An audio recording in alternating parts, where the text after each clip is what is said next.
நாம் பார்க்காத வெற்றியும் இல்லை, நம்ம பார்க்காத தோல்வியும் இல்லை. இந்த தேர்தலில் தான் தோல்வி அடைந்திருக்குமே தவிர நிரந்தரமாக இல்லை.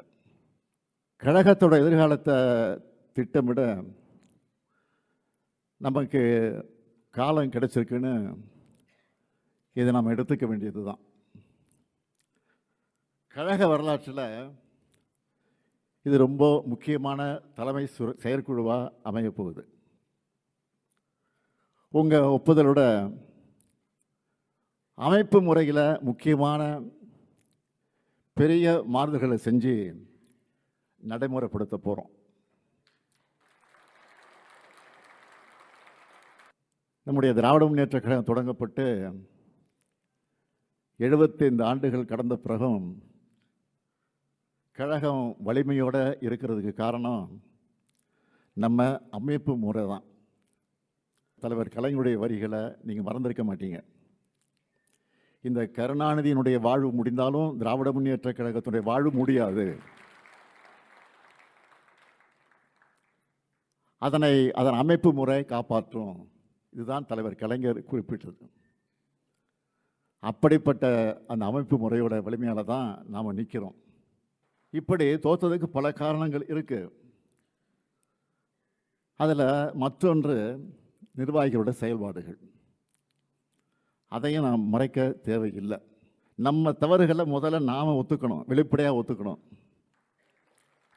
ஏன்னா இது ஒரு தனி மனிதனுடைய தவறாக இருந்தாலும் அதில் பாதிக்கப்படுறது 75 ஆண்டு கால திராவிட முன்னேற்ற கழகம். தோல்விக்கு பிறகு ஒவ்வொருத்தரும் ஒரு காரணம் சொல்கிறாங்க. ஒவ்வொரு தொகுதியாக பார்த்து பார்த்து பார்த்து குறைகளை கண்டுபிடிச்சு ஆளை மாற்றுறதை விட முழுமையான ஒரு சுய பரிசோதனை வேணும்னு நான் முடிவெடுத்தேன். அந்த வகையில் திராவிட முன்னேற்ற கழகத்தினுடைய நிர்வாக அமைப்பில் பல மாறுதல்களை செய்ய இருக்கிறேன். இதெல்லாம் கடுமையானதாக தான் இருக்கும், சிலருக்கு கசப்பானதாக இருக்கும். கசப்பு தான் உடம்புக்கு நன்மை செய்யும். நீங்கள் எல்லாரும் அதுக்கு ஒத்துழைப்பு கொடுக்க வேண்டும் என்று நான் கேட்டுக்கொள்கிறேன். இந்த மாறுதல்கள் அடுத்த 100 ஆண்டுக்கு கழகம் உயிர்ப்போடு இருக்கிறத உறுதி செய்யும். ரிசல்ட் வந்ததும் நம்ம தோல்விக்கு பிறகு 38 பேர் கொண்ட ஒரு குழு அமைக்கப்பட்டு மாவட்ட வாரியாக நிர்வாகிகள்கிட்ட கருத்து கேட்டு அது அறிக்கையாக என்கிட்ட வந்து கொடுத்துருக்காங்க. அது மட்டுமல்ல, தனியாக ஒரு இணையதளமும் உருவாக்கப்பட்டு நம்ம மேலே நல்லெண்ணம் கொண்ட எல்லாரும் கருத்து சொல்லலாம்னு அறிவித்தோம். அதுலேயும் பல்லாயிரக்கணக்கானவர்கள் அவங்களோட கருத்துக்களை சொல்லியிருக்கிறாங்க. அதை எல்லாத்தையும் படித்து நான் உள்வாங்கி இருக்கிறேன். ஊருக்கே வெளிச்சம் கொடுக்குற விளக்குக்கு தனக்கு கீழே இருக்கக்கூடிய இருட்டு தெரியாது. அப்படித்தான் நாம் நம்மக்கிட்ட இருந்த தவறுகளை கண்டறிய தவறிட்டோம். இந்த கருத்துக்களோட அடிப்படையில் திட்டங்களை வகுக்க நம்முடைய தங்கம் தென்னரசு அவர்கள் தலைமையில் மறு சீரமைப்பு குழு அமைச்சோம்.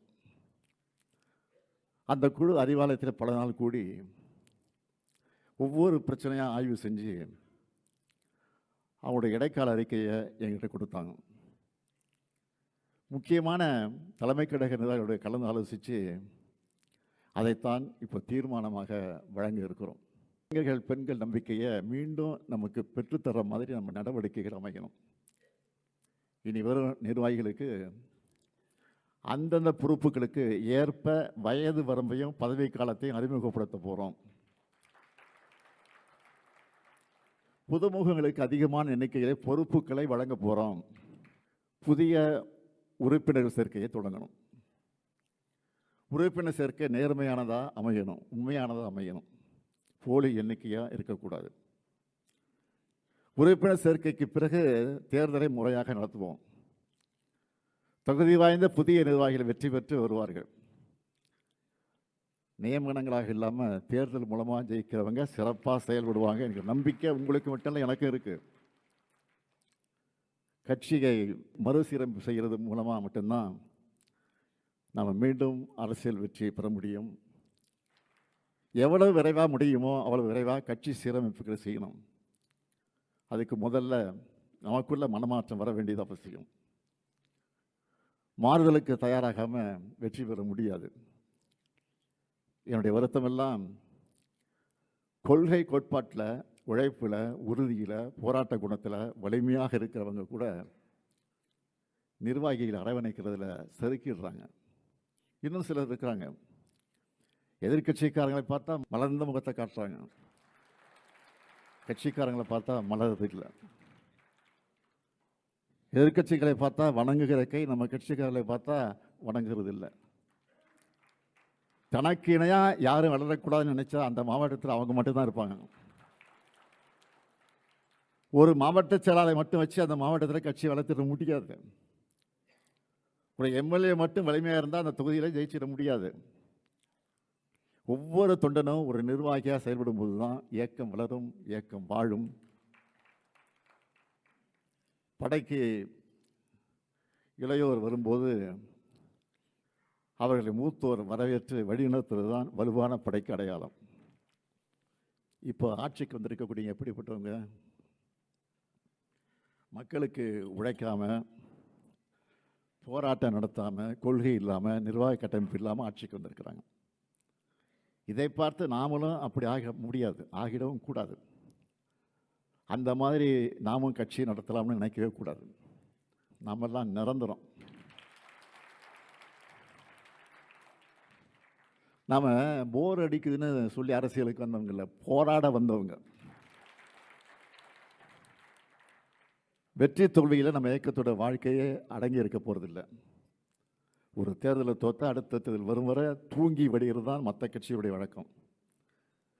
எதிர்கட்சியாக இருந்தாலும் சுணங்கிடாமல் மக்கள் நலனுக்காக சிறப்பாக செயல்படுற கட்சி திராவிட முன்னேற்ற கழகம் என்பதை நம்ம எதிரிகளே சொல்லுவாங்க. கம் பேக் கொடுக்கறதுல நாம தான் ஸ்பெஷலிஸ்ட், சிறப்பாக கொடுப்போம். போன முறை ஜெயிச்ச பிறகு வாக்களிக்காதவங்களுக்கு சேர்த்து ஆட்சி, நல்லாட்சி கொடுப்போம்னு சொன்னோம். அதை செஞ்சு காட்டணும். இப்போ தேர்தல் தோற்ற பிறகு நான் சொல்கிறேன், நமக்கு வாக்களிக்காத மக்களுக்கு சேர்த்து தான் போராட போகிறோம்.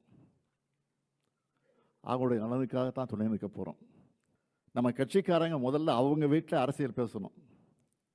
உங்கள் பசங்க கிட்ட, உங்கள் உறவினர்கிட்ட முதல்ல பிரச்சாரம் பண்ணுங்க. வெளியில் பிரச்சாரத்துக்கு போய் வாங்குகிற வாக்குகளுக்கு முன்னாடி முதல்ல வீட்டில் இருக்கக்கூடிய வாக்குகளை, சொந்தக்காரங்க வாக்குகளை, அக்கம் பக்கத்தில் இருக்கக்கூடிய வாக்குகளை முழுசாக வாங்கணும். இப்போ இருக்கிற முதல்வர் நம்ம கொண்டு வந்த எல்லா திட்டங்களுக்கும் பேர் மாற்றத்தில் பிஸியாக இருக்கார். சட்டப்பேரவையை சினிமா செட்டு நினச்சி பஞ்ச் டைலாக் பேசுகிறாரு. நம்மை பொறுத்த வரைக்கும் வெற்றியோ தோல்வியோ மக்களின் அன்றாட வாழ்க்கையோட பிணைஞ்சிருக்கக்கூடியவங்க நாங்கள். இனமும் மொழியும் நாடும் இருக்கிறவரை கருப்பு சிவப்பு கொடி பறக்கணும் என்கிற நினைப்போடு உழைக்கணும். அப்படி உழைக்க தேவையான உடன்பிறப்புகளை கழகத்தில் அதிகம் சேர்க்கணும். புதிய புதிய நிர்வாகிகள் வரணும். எல்லோரும் சேர்ந்து உழைப்போம். பேரறிஞர் அண்ணா உருவாக்கின இயக்கத்தை, நம்முடைய தமிழக தலைவர் கலைஞர் வளர்த்த இந்த இயக்கத்தை இன்னும் வலிமை கொண்டதாக வளர்த்தெடுப்போம்.